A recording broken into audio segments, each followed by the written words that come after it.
Hi YouTube, it's late. Well, for me it is. It's 10:38 on a Saturday night. I tell these spooky stories on TikTok and I only get 60 seconds to tell them. So sometimes I'll do a 1 part or 2 part, and depending on how long the story is, I might even do a 5 part. But now that I have a YouTube, I can just say it here. Tonight I was talking about Djinns, which are the spirits of children that haven't been baptized, and I was talking about Djinns. Now, with the Djinns, they hang around forests and rivers and streams, and they will find, if a child is wandering, they'll find the child and take them with them. They want to play with the child, and in order to play with them, they have to die to join them. I also I've also read that Djinns will stand in front of your home and they'll cry and whimper, and you think it's a child, but it's not a child. You're also advised not to call your child at dusk, because that's the perfect time when they're out, and if they hear your child's name, they might come after them. Now, the second story that I did in my spooky, scary time, I don't know why my face looks like that, but I was talking about Djinns. Now, people just think genie, oh my god, they're so cute, I want a genie. No. In, I guess, Muslim tradition and in Islamic tradition, Djinns are spirits. And it's really crazy because the name itself for Djinn, Djinn, is to hide or conceal. And some people believe that that means to literally conceal from your senses. So they're all around us.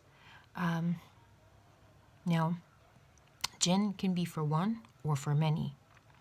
That's why they could say Jinni for one. It's a Jinn. Now, some of the things that really bother me about them is that there's pre-Islamic information, pre-Islamic Arabia, before it became the religion that it is. They had these winged genies, and I mean, they had cuneiform writing behind them. These are the Sumerians. Some people call them the Anunnaki, but in Jewish tradition, in Christian tradition, and in Muslim tradition, in Islam, they have these demons or angels that God created before he created man. And it is possible for jinns to have powers stronger than humans, but humans can kill a genie in single hand combat. But jinns can change into different shapes. They also can cause disease and mental illness. For example, epilepsy. They stay in dark and dingy places. And even if you have objects to protect yourself, it may not work against them. You need specific items.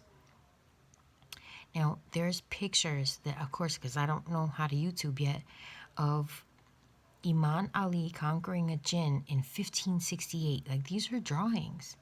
These are stories that were told of wars that happened and things that happened. Now, I was always told that you have to be careful with them because you could ask for like $1 million and then your parents die and you get that money.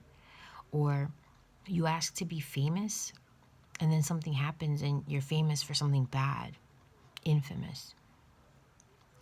And they're always around. We just can't always see them. Every now and then we do. I don't know. I just don't like them. It says here they could mean bacteria and viruses. Some people say that some of them are not bad. Cancer can be brought on by jinns. Smokeless fire or energy can be attributed to schizophrenia. Like, I don't like genies. They are definitely not the blue guy from Aladdin. But yeah, what are your thoughts? What are your thoughts about folklore and traditions that go back, so far back, even older than some of our oldest written texts? Like, I think that's amazing.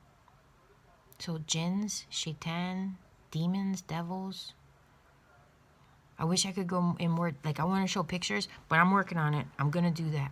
But yeah, I had said a quote earlier today, and I'll say it again. The greatest trick the devil ever played was to get the world to think he didn't exist. What if jinns are all around us all the time? What if they're the man in the black hat? What if they're the dark spirit that we see sometimes at the corner of our eye? I don't want anything.